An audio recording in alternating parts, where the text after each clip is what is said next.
Assalamualaikum warahmatullahi wabarakatuh. Video materi berikut yaitu tema yang akan dibahas jurnal penyesuaian atau adjustment. Oke, pertemuan ini kita akan membahas jurnal ya.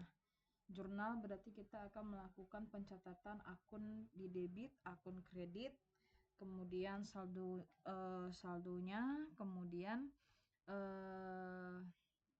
kita akan masuk nanti contoh soal di akhir. Oke, jurnal penyesuaian. Oke, jurnal penyesuaian akan dilakukan di akhir periode, ya, di mana di akhir periode akuntansi itu 31 Desember.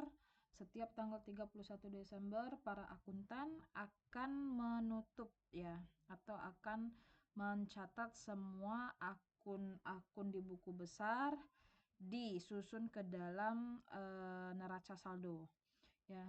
Jadi di akhir periode setiap saldo per tiap akun akan diringkas ya.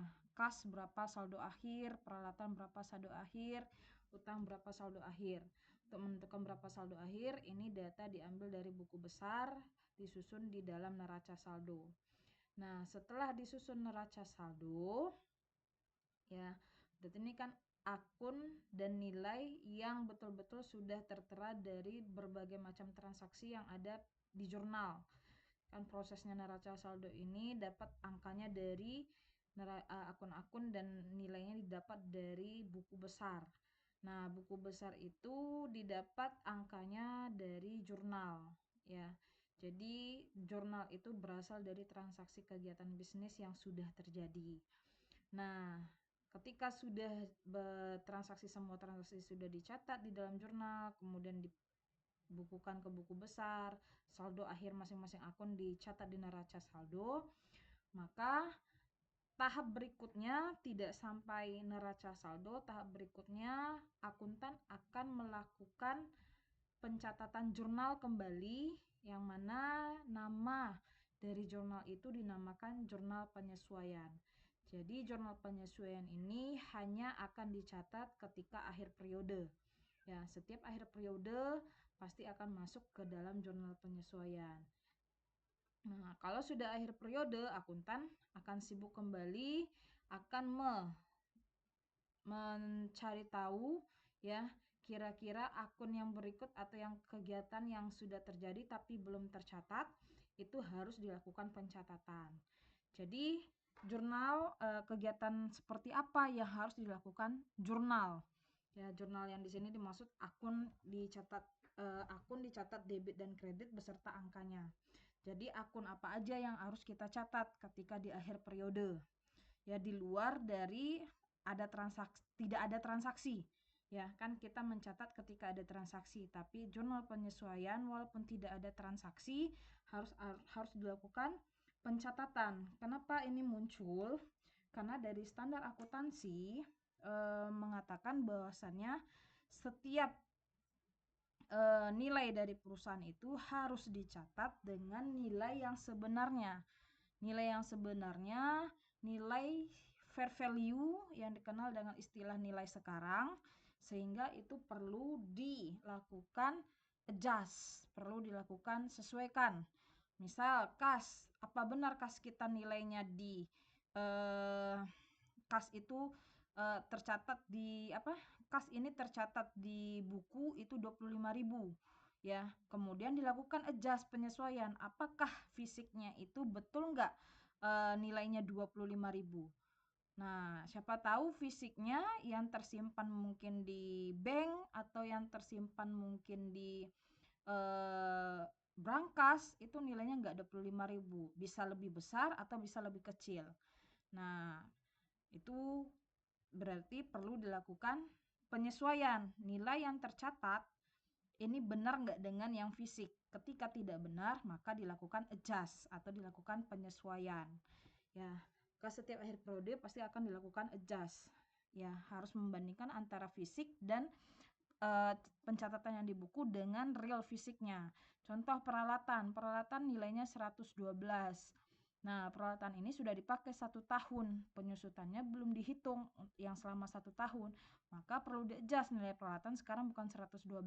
Nanti akumulasinya yang bertambah ya. Ini ada nilai akumulasi.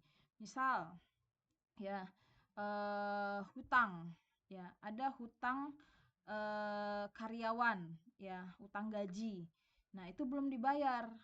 Nah, tapi sudah harus dicatat biaya gaji per 31 Desember itu harus dicatat sebagai beban. Tapi gaji karyawan biasanya dibayar bulan berikutnya tanggal 2, tanggal 3. Tapi itu kan biaya yang dikeluarkan itu untuk beban yang terhitung di bulan Desember. Maka itu harus dicatat walaupun kasnya belum keluar. Nah, jadi itu yang akan kita kaji di dalam jurnal penyesuaian. Transaksi seperti apa ya, adjust yang seperti apa yang dilakukan pencatatan di dalam jurnal penyesuaian. Nah, kita masuk ke langkah berikutnya ya. Jadi ini mencatat sudah benarkah antara catat dengan yang fisik. Ketika tidak benar atau belum sesuai, itu akan dilakukan pencatatan penyesuaian atau jurnal penyesuaian atau adjust. Oke, kita masuk ke pembagian ya. Jadi semua akun ini harus menunjukkan nilai yang benar. Nilai yang benar berarti sesuai dengan yang fisik. Ya, sesuai dengan nilai realnya, nilai pada saat sekarang. Ya. Nah, ini pengertiannya jurnal penyesuaian, jurnal untuk pemutakhiran informasi dengan menyesuaikan nilai seluruh akun-akun ke nilai yang sebenarnya. Nah, jadi setiap akun itu akan dicek apakah nilainya itu sudah benar dengan yang fisik atau dengan nilai yang sekarang. Kalau fisiknya nggak diketahui, berarti dia menggunakan nilai yang sekarang. Apa contohnya? Misalnya tanah, tapi jarang ya. Tanah itu dicek nilai sekarang tiba-tiba naik. Mungkin dikarenakan di tempat lingkungan tanah itu sedang dilakukan pembangunan. Nilai sekarangnya yang tadinya hanya 20 juta sudah jadi 100 juta. Nilai sekarangnya ya, setelah dicari tahu nilai sekarangnya 20 juta. Maka itu harus diperbaiki ya. Nah, itu contoh ya. Oke, kita masuk ya ke contoh. Ya, ini tadi yang saya bilang, kas. Kas itu di neraca saldo 400.000. Ya. Kas ini kan normalnya di debit. Nah, maka saldo akhirnya letaknya di debit. Nah, setelah dicek di brankas, nilai uang itu sebenarnya ada 415, bukan 400.000. Berarti dalam mencatat ini ada kekurangan yang dicatat. Kok bisa kurang ini? Ya, harusnya kas kita nilainya itu 415 tapi pencatatan masih 400. Berarti bagaimana perbaikannya? Kalau nilai sebenarnya 400 lebih besar dari yang dicatat, maka perbaikannya kas ini harus kita tambahkan 15.000. Ya. Nah, kalau harus ditambahkan 15.000 ya, maka nanti jurnalnya kas ini akan di jurnal posisi di sebelah debit ya, karena untuk menambah nilai kas maka kas harus kita debitkan. Nah, kemudian apa kreditnya? Nah, kreditnya bisa tergantung ya, nanti ada keterangan oh ternyata kas ini salah pencatatan ya, salah pencatatan di transaksi A yang harusnya nilainya 115 tapi dicatat 100 cuman 100. Maka ya, kreditnya berdasarkan apa kesalahan yang terjadi yang di dalam pencatatan. Nanti ada contoh ya, nanti kita contohkan. Kemudian utang tertera di pencatatan di neraca saldo itu 45.000. Posisi utang normal saldonya itu kredit ya. Nah, untuk mengetahui ini kok bagaimana nih normalnya, itu ada di materi kita sebelumnya ya. Ada namanya istilah saldo normal ya, mungkin boleh dibuka lagi materi, kalau nggak salah saya akun atau jurnal ya. Materi akun atau jurnal itu ada menjelaskan saldo normal.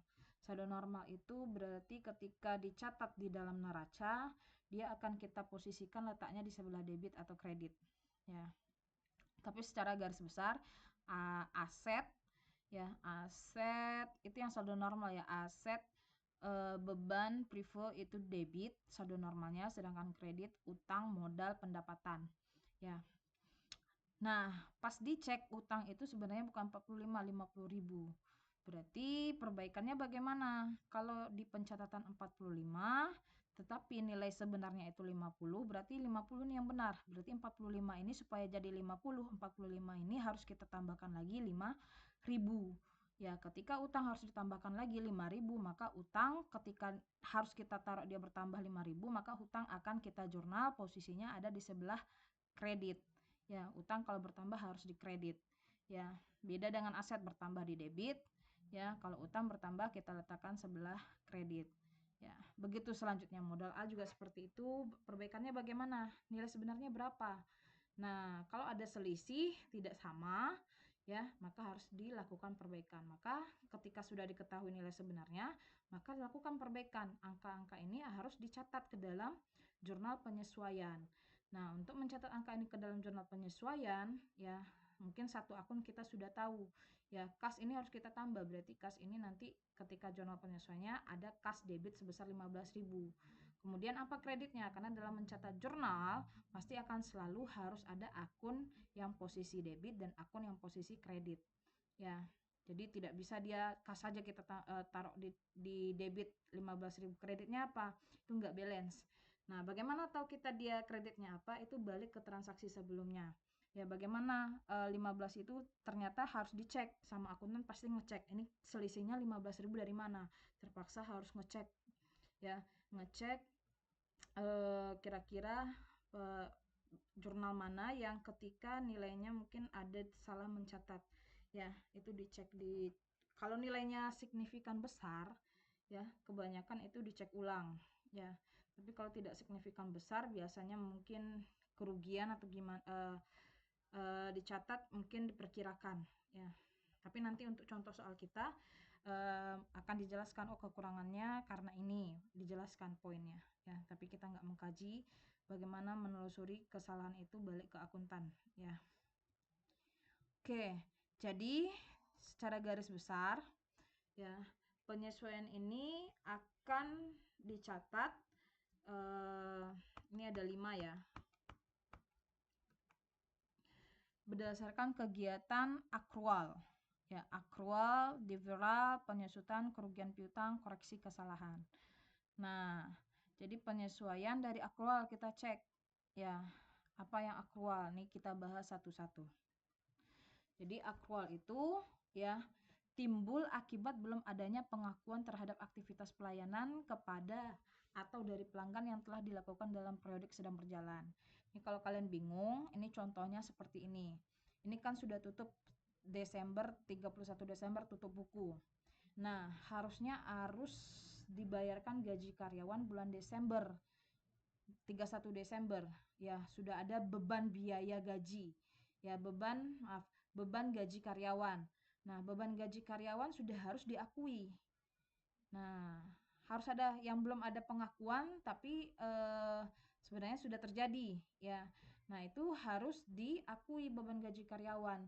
Nah, beban gaji karyawan diakui, tapi perusahaan biasa membayar gajinya itu misalnya tanggal 2, tanggal 3. Kok sudah dibuat transaksi, sudah dibuat jurnal, ya itu namanya penyesuaian. Betul-betul yang sudah menjadi beban itu harus dicatat. Nah, karena pembayarannya itu masih 2 hari lagi atau 1 hari lagi, maka dia terhitung hutang gaji. Karena belum dibayarkan gajinya, maka perusahaan akan mencatat hutang gaji. Ya.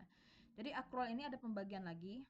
1, beban harus dibayar atau beban yang akan dibayar tapi belum dibayarkan, yaitu contohnya tadi beban gaji, ya. Nah, tapi beban itu emang sudah harus diakui di bulan Desember, cuman belum dibayar. Nah, beban bertambah, utang bertambah. Kenapa utang bertambah? Ya karena emang belum dibayar. Timing bayarnya itu mungkin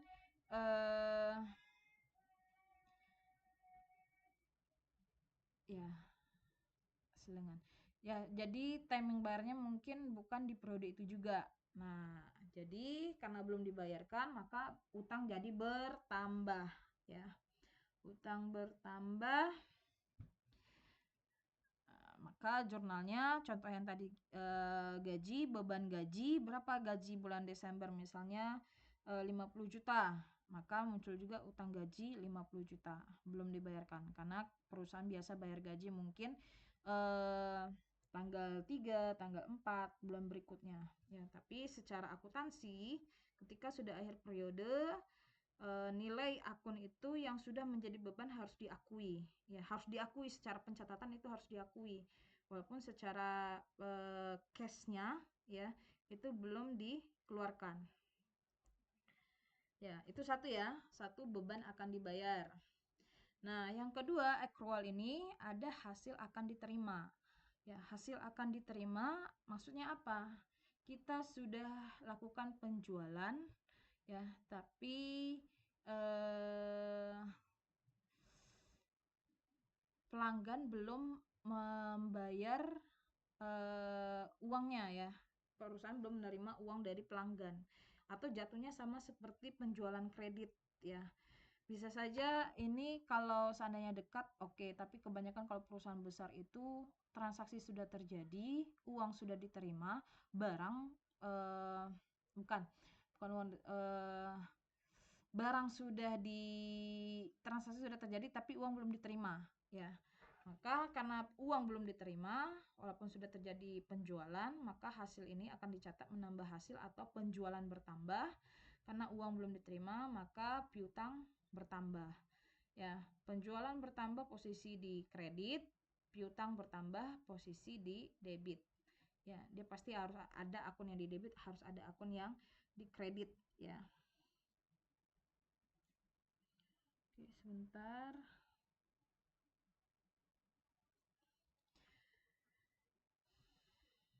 Nah, ini piutang di debit bertambah, hasil di debit bertambah ya. Kemudian itu dua ya. Untuk accrual itu ada dua. Saya flashback sebentar. Ya, accrual ini dibagi dua. Beban yang masih harus dibayar, hasil atau penjualan yang masih harus diterima. Ya.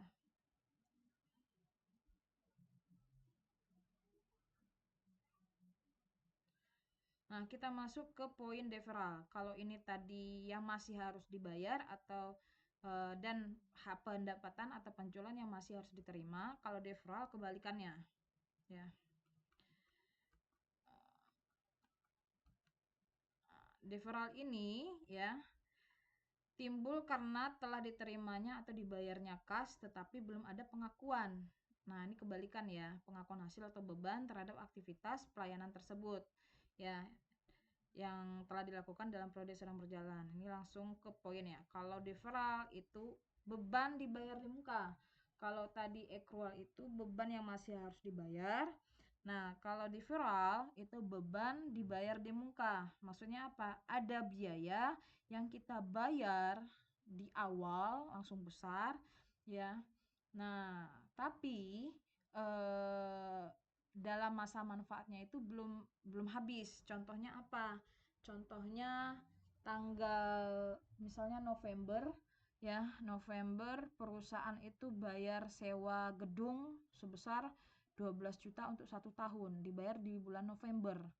Nah, itu biaya langsung diakui sebagai beban sewa ya, 12 juta itu langsung diakui sebagai beban sewa. Nah, ketika akhir Desember diketahui ini beban sewa ini langsung besar 12 juta ya, berarti ini harus di-adjust. Kenapa di-adjust? Kalau penyesuaian itu harus yang sebenarnya, berarti yang sebenarnya beban sewa yang betul-betul terpakai itu hanya 2 bulan, November ke Desember ya, kan dibayar 1 November ya, berarti untuk 1 tahun untuk November tahun berikutnya. Nah, tapi sebelum masuk tahun berikutnya, Desember sudah tutup buku, lakukan adjust nilai yang sesuainya. Nah, karena dilakukan nilai yang sesuainya, beban sewa yang tercatat di neraca saldo itu sebesar 12 juta. Nah, ketika di-adjust ada beban yang dibayar di muka. Nah, berarti harus di-adjust. Yang betul-betul menjadi beban sebenarnya bukan beban sewa 12 juta. Yang menjadi beban itu adalah 2 bulan. Ya, yang diakui adalah beban yang untuk 2 bulan, sedangkan yang 10 bulan tahun berikutnya itu nggak bisa diakui sebagai beban karena masa manfaatnya belum dipakai. Maka perlu dilakukan adjust, beban sewa itu harusnya cuma 2 bulan. Tapi sudah dicatat beban sewa itu 12 juta. Nah, maka harus di-adjust. Ya, di-adjustnya bagaimana? Nah, beban sewa beban yang dibayar di muka itu kita lihat nilainya 12 juta untuk 1 tahun. Berarti per bulannya itu biayanya adalah 1 juta. Kenapa 1 juta? Kalau beban itu 12 juta untuk 1 tahun, berapa 1 bulannya?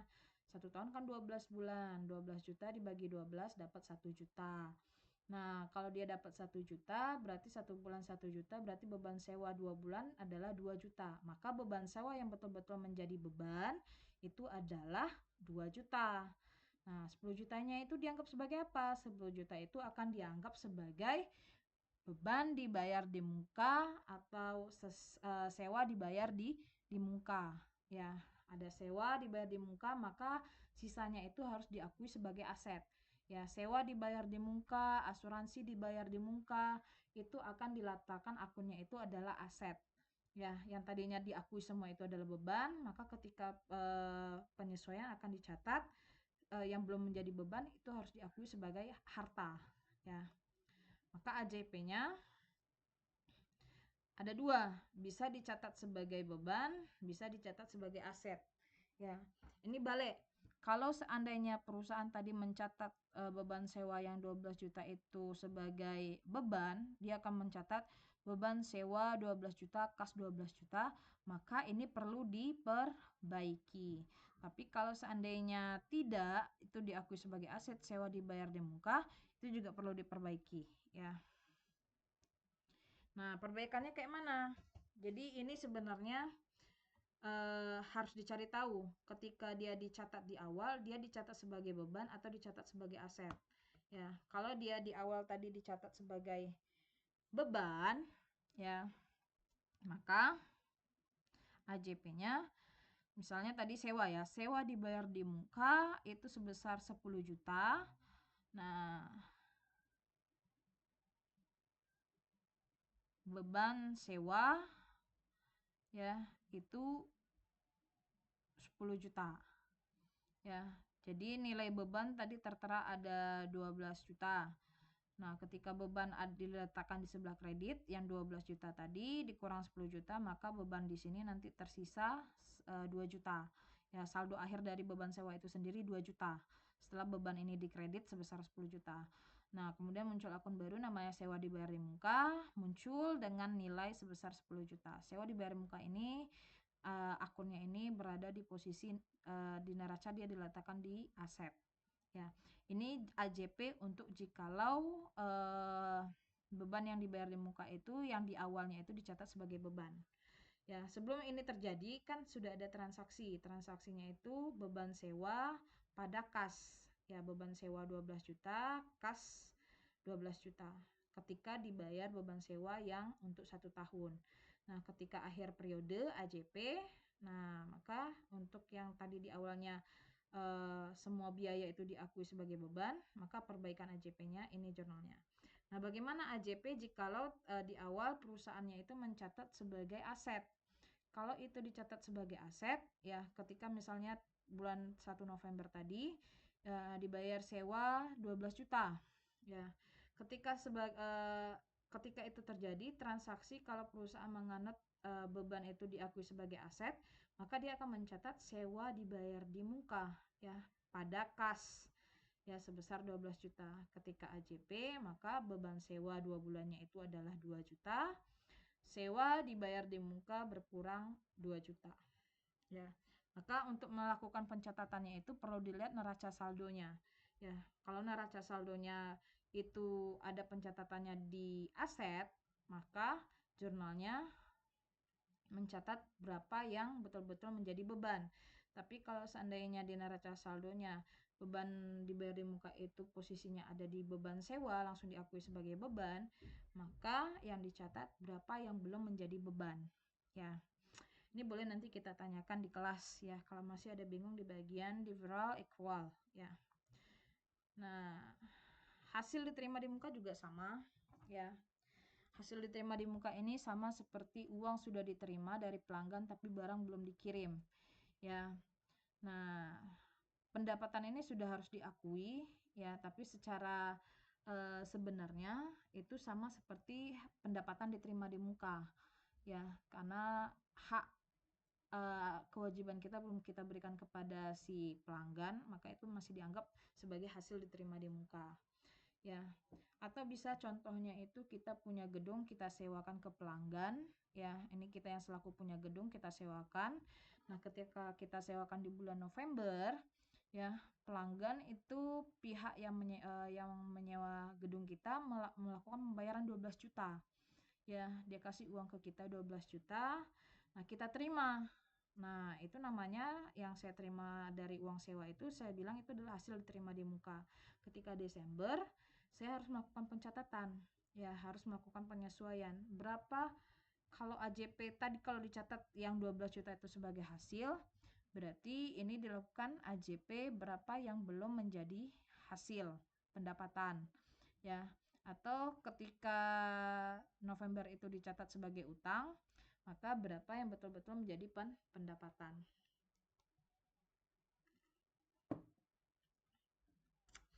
Nah, langsung aja ya. Ketika itu dicatat sebagai hasil ya pada saat penerimaan, maka penerimaan itu betul-betul dicatat sebagai penjualan atau pendapatan sewa ya. Kalau emang ketika ada terima uang sewa dari pelanggan sebesar 12 juta, saya catat langsung sebagai pendapatan sewa ya, atau hasil sewa, kemudian sewa diterima di muka. Ini untuk AJP-nya, saya catatnya itu saya catat kas pada pendapatan sewa ya, kas di debit menerima 12 juta, pendapatan sewa atau hasil sewa 12 juta. Ketika November itu transaksi jurnal ketika November. Ketika Desember dilakukan penyesuaian, yang betul-betul menjadi hasil hanya 2 bulan. Yang betul-betul saya akui sebagai pendapatan itu 2 bulan. Kenapa 2 bulan? Karena yang betul-betul sewa gedung itu telah digunakan adalah bulan November dan Desember. Maka yang betul-betul menjadi hasil hanya 2 bulan. Nah, kalau tadi semuanya dianggap sebagai hasil, berarti ketika dilakukan AJP berapa yang belum menjadi hasil. Kalau tadi dicatat hasil sewa itu 12 juta, berarti berapa yang belum menjadi sewa. Yang belum menjadi pendapatan berarti 10 juta. 2 juta sudah diakui sebagai hasil. Maka ketika emang dicatat sebagai hasil, berarti ketika AJP berapa yang belum menjadi hasil. Oh, yang belum menjadi hasil di sini adalah 10 juta ya. Sewa diterima di muka 10 juta. Kebalikan dari sebagai utang ya, ketika pencatatannya ada 2 ya. Ketika saya nerima uang sewa, pendapatan sewa 12 juta, saya akan mencatat di November itu sebagai utang. Pendapatan sewa diterima di muka ya, nama akunnya pendapatan sewa diterima di muka atau hasil sewa diterima di muka. Itu akun ketika dicatat di neraca itu letaknya itu di golongan utang, walaupun nama akunnya adalah pendapatan diterima di muka, tapi secara pencatatan neraca dia posisinya ada di hutang ya, bukan di pendapatan. Nah, ketika saya catat pendapatan sewa diterima di muka, kas pada pendapatan sewa diterima di muka, ya saya mencatatnya sebagai ada utang. Walaupun saya menerima uang, ya kas saya bertambah, utang saya juga bertambah. Ya, kenapa saya akui sebagai utang? Karena jasa yang saya berikan belum habis waktunya. Ya, maka saya akui sebagai hutang. Nah, maka perlu dilakukan perbaikan ketika Desember, perbaikan. Ya, perbaikannya apa? Dari utang yang tadinya diakui 12 juta, berapa yang betul-betul menjadi hasil? Oh, yang menjadi hasil adalah 2 bulan. Maka di sini pendapatan sewa diterima di muka yang tadinya emang saldonya di kredit berkurang nilainya sebesar 2 juta. Ya, berapa yang betul-betul menjadi hasil adalah 2 juta. Maka di sini di kredit hasil sewa atau pendapatan sewa 2 juta. Oke, ini nanti saya buka juga ketika kita offline ya, silakan ditanyakan kalau masih ada yang kurang paham. Penyusutan. Nah, saya rasa penyusutan di sini sudah tahu ya. Setiap akhir periode perusahaan akan melakukan pencatatan penyusutan. Penyusutan ini apa? Penyusutan itu adalah alokasi harga perolehan yang diakui sebagai beban periode. Maksudnya apa? Kita punya harta, harta itu dipakai. Ketika harta itu dipakai atau barang itu dipakai, maka masa manfaat dari barang itu berkurang. Contoh, saya beli mobil awal tahun ini. Nah, ketika akhir periode, ya ketika saya beli mobil itu nilainya 100 juta, misalnya 100 juta. Ketika akhir periode, nilai harga mobil itu enggak 100 juta lagi, karena kita harus mengakui bahwasannya ada manfaat yang kita eh, eh, yang telah dipakai di mobil tersebut, sehingga nilainya bukan lagi 100 juta. Mungkin nilai manfaatnya bukan 100 juta lagi, tapi sudah menjadi 90 juta. Ya, berarti nilai manfaatnya sudah berkurang. Ya, kalau barang-barang ya khususnya di bagian aset tetap itu harus dilakukan disesuaikan nilai susutnya. Ya, yang dilihat bukan barangnya yang menyusut ya, tapi masa manfaatnya yang menyusut. Itu contohnya mobil. Contoh lagi misalnya gedung. Ya, gedung itu ditempati, ya kan masa manfaat gedung ini makin lama makin berkurang nilai gedungnya. Ya. Nah, itu juga harus dilakukan pencatatan, disusutkan ya, nilai yang berkurang manfaatnya itu disusutkan, bukan barangnya yang menyusut ya, tapi masa manfaatnya berkurang, sehingga masa manfaat yang berkurang itu diakui sebagai beban ya, beban penyusutan. Nah, setiap dilakukan AJP ya, itu akan dicatat sebagai beban penyusutan. Apa nama asetnya? Misalnya gedung, beban penyusutan gedung, di debit nilai beban bertambah, kemudian di kreditnya itu adalah akumulasi penyusutan. Akun akumulasi penyusutan ini ketika di neraca letaknya ada di aset, tapi dia berada di nilai angkanya ini berada di posisi tidak normal ya. Apa maksudnya saldo tidak normal? Saldo tidak normal itu adalah posisi saldo yang tidak sesuai dengan yang seharusnya. Kita tahu saldo normal aset itu adalah debit, tapi ada di aset itu saldonya itu letaknya tidak normal, justru letaknya di kredit. Apa itu contohnya? Ini ya, akumulasi penyusutan ini akan mengurangi nilai aset. Aset apa? Misalnya gedung ya, gedung nilainya 100 juta. Nah, akumulasi penyusutan ini setiap tahun akan dicatat berapa yang menyusut tahun ini. Tahun ini menyusut 10 juta. Maka nilai gedungnya tetap dicatat sebagai sebesar 100 juta. Di bawah gedung itu ada akun akumulasi penyusutan, letaknya di kredit 10 juta. Ya, maka nilai bersih gedung ya, kalau dilihat nilai bersih berarti nilai perolehan gedung dikurang nilai penyusutan ya, 100 dikurang 10, maka nilai bersih gedung itu sebenarnya hanya 90 juta. Jadi tidak mengurangi nilai asli dari harga perolehan gedung, tapi dia dibuat satu akun khusus untuk berapa nilai yang disusut.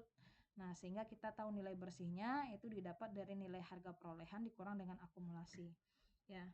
Jadi itu sejarah atau mungkin riwayat dari kenapa gedung itu nilainya berkurang kelihatan dari akun akumulasi ya, bukan langsung harga perolehan gedung itu dikurangkan.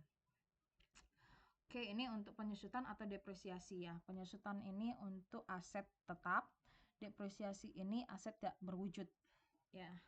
Contohnya apa? Goodwill ya, goodwill depresiasi ya. Aset tak berwujud lainnya misalnya hak paten ya, hak cipta itu juga ada masa tahunnya ya.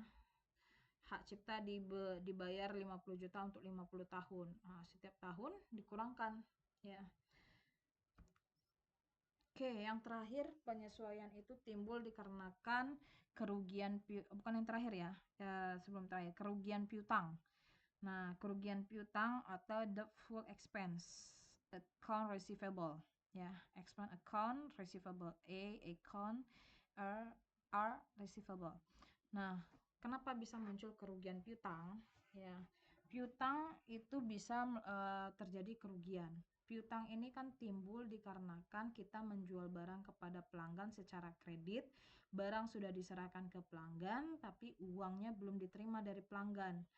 Nah, sehingga ada harta kita yang masih dipegang oleh orang lain. Ketika harta itu masih dipegang sama pihak lain, maka akan muncul kerugian. Kerugian tidak bisa ditagih. Ya. Nah, ketika tidak bisa ditagih, maka kita bagi perusahaan akan disebut sebagai kerugian. Kenapa kerugian? Karena nggak bisa ditagih harta kita yang dipegang oleh orang lain atau cash yang belum dibayarkan oleh pelanggan. Nah, ketika tidak bisa ditagih, maka disesuaikan. Nah, dianggap misalnya kita punya piutang si A ini tiba-tiba kolaps ya, atau menghilang dari dunia gitu ya. Jadi setelah dihubungi nggak tahu informasinya, melarikan uang kita lah contohnya. Nah, sedangkan piutang itu lumayan besar, 30 juta. Nah, ini bagaimana?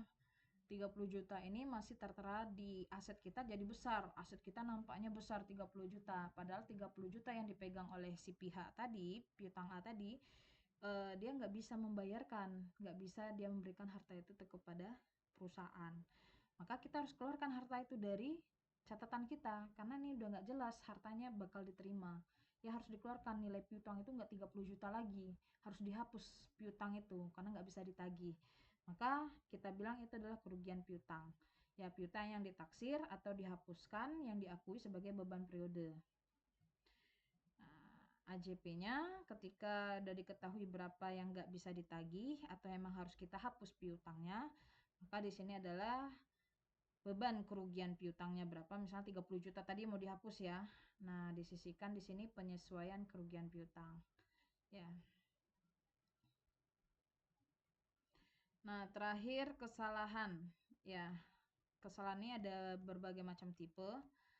Satu, kita mencatat itu kurang membukukan. Misalnya di kwitansi tertera 85.000 ya. Nah, pas kita catatnya 8.500, nolnya kurang. Ya, berarti kurang membukukan. Nah, yang nilai sebenarnya 85.000 tapi yang kita catat 8.500, nolnya kurang. Maka itu kesalahan terjadi ya. Gara-gara 01, selisihnya banyak ya. Nah, kemudian kalau lebih membukukan kebalikannya. Ya, yang nilainya tadi di kwitansi 85.000 tapi malah kita catat 850.000. Kelebihan kita ya, mencatat angkanya bukan yang sesuai, nolnya jadi bertambah ya. Lupa membukukan ya, ini kalau lupa membukukan berarti ya harus dicatat sesuai berapa angka yang ada di kwitansi ya. Salah membukukan ini ada prinsipnya. Salah ini ya akun yang kita catat salah ya. Misalnya harusnya kita catat sebagai piutang tapi malah kita catat sebagai cash, menjadi salah nilainya. Maka harus dibalik jurnalnya yang sesuai ya. Ini nanti contoh semua jurnal kita masuk ke materi PDF ya. Nah, ini dia ya correctionnya, kesalahannya ini ya. Bagaimana perbaikannya? Maka catat seperti biasanya sebesar kekurangannya. Maksudnya gimana? Kurang membukukan, misalnya dibayar gaji karyawan itu 8.500, harusnya 85.000. Maka catat lagi, tambahkan lagi. Kan ketika bayar gaji karyawan akunnya itu beban gaji pada kas. Maka catat lagi beban gaji pada kas, dicatat lagi jurnalnya ya. Karena kurang membukukan, catat lagi nama akunnya sama. Kemudian berapa selisih kekurangannya?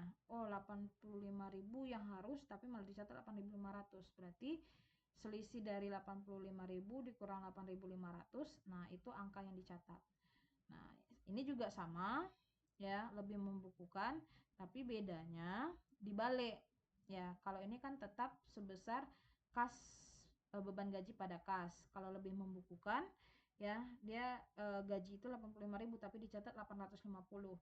Maka balik ya, baliknya gimana? Tadi kan beban gaji pada kas, kalau lebih membukukan berarti kas pada beban gaji dibalik ya. Kalau lebih membukukannya dibalik akunnya, kemudian catat berapa kelebihannya ya. Kelebihannya berarti 850.000 dikurang 85.000 ya. Kalau lupa membukukan ya apa, akunnya apa, kemudian berapa saldo yang lupa dibukukan itu dicatat seperti biasa. Salah membukukan, nah ini ya, salah membukukan itu akunnya yang salah ya, atau akunnya udah benar tapi posisinya salah, bukan di debit tapi di kredit ya. Tinggal di rubah ya. Oke, itu PPT yang saya jelaskan. Saya ambil contoh dari materi kita ya.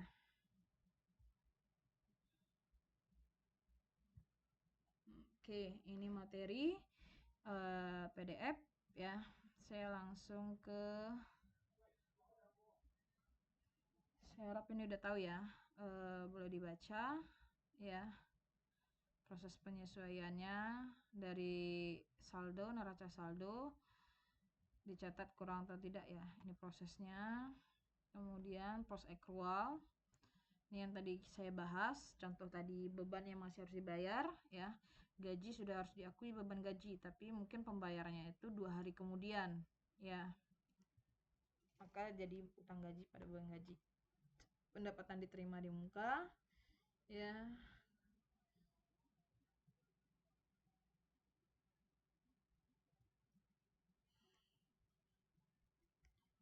Saya rasa mungkin ini contoh dari jurnal yang saya jelaskan ya.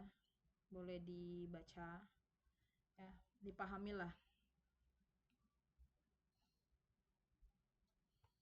Nah, saya cuma hanya menjelaskan di bagian akhir ya. Bagian akhir bukan menjelaskan, tugas ya. Jadi kalau kurang paham baca lagi materi ini ya. Tugasnya mana dia ya? Nah, ini ada Visdeco soal 1.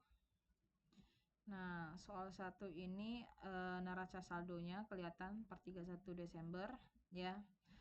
Kemudian setelah per 31 dari buat neraca saldo, muncul keterangan yang akan ditutup. 1. Perlengkapan yang tersisa itu sebenarnya fisiknya hanya tinggal 82.000 ya. Kemudian pendapatan jasa yang belum difakturkan, penyusutan peralatan, upah yang belum dibayarkan, sewa dibayar di muka, pendapatan jasa yang diterima di muka ya. Soal 1. Kemudian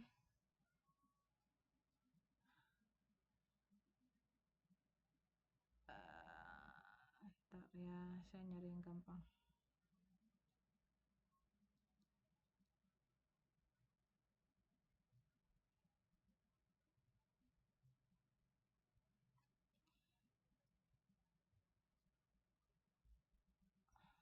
Nah, soal 4 ya. Soal 4, soal 1, soal 4, soal 5, 3 ya. Soal 1 saya harus catat kan, saya lupa juga. Bentar ya. Soal 1, 4, 5 ya. Tugas soal 1, 4, dan 5.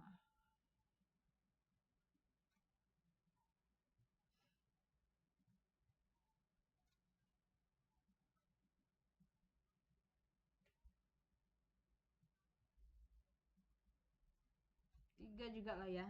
1, 3, 4, 5. 1, 3, 4, 5 ya. Jadi untuk memahami penyesuaian ini silakan dikerjakan soal 1, 3, 4, 5 ya.